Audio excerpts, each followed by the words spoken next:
In 1975, despite an arsenal of nuclear missiles aimed at one another, the United States and the Soviet Union put aside their differences long enough to carry out the first international space mission. 40 years later, an Oklahoma astronaut reunited with his Russian counterpart to mark the anniversary of a venture which paved the way for today's International Space Station.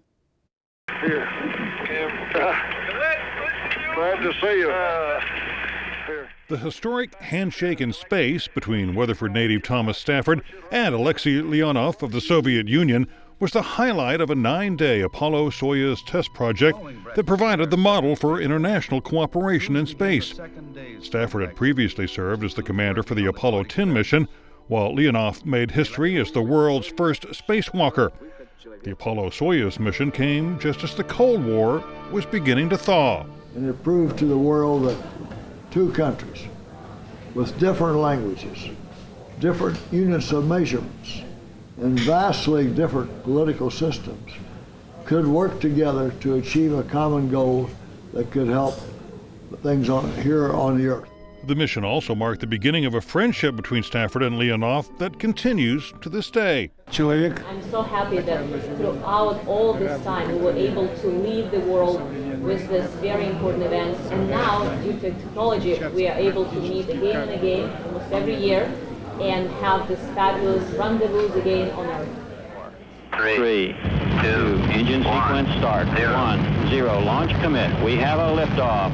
The Apollo and Soyuz flights lifted off within hours of each other in July of 1975, docking 2 days later.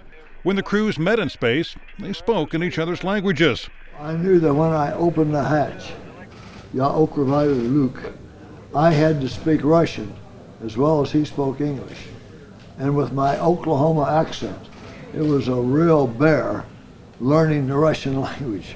Stafford remembers Leonov poking fun at his Oklahoma drawl during a press conference prior to the mission. He says, "Oh, in space, we speak 3 languages. We speak English, we speak Russian, we speak Oklahoman." U.S. President Gerald Ford called the space travelers during the mission, delivering a message that proved to be prophetic. And I'm confident that the day is not far off when space missions made possible by this first joint effort will be more or less commonplace. The two men, who'd been part of a fierce competition between nations to be the first on the moon, set the stage for the end of the space race. Just now, crew, Russian and America, flying above us. It is a result of our work. The International Space Station, it weighs approximately 1 million pounds, as big as a football field. They still have the same working group types, situations, and procedures, and even a modified docking mechanism of what we worked out on Apollo-Soyuz. A model of the International Space Station is on display at the Stafford Air and Space Museum in Weatherford, along with other exhibits devoted to Stafford's previous missions. Despite recent tensions between the superpowers, Leonov is optimistic the U.S. and Russia will continue to work together in space. But I think given the situation with the station right now, it can work past the 25, so it can work up until 2030. Stafford also believes the international cooperation that began 40 years ago will continue. Every time we have problems, we get them solved. We work out things together. So this is the basis.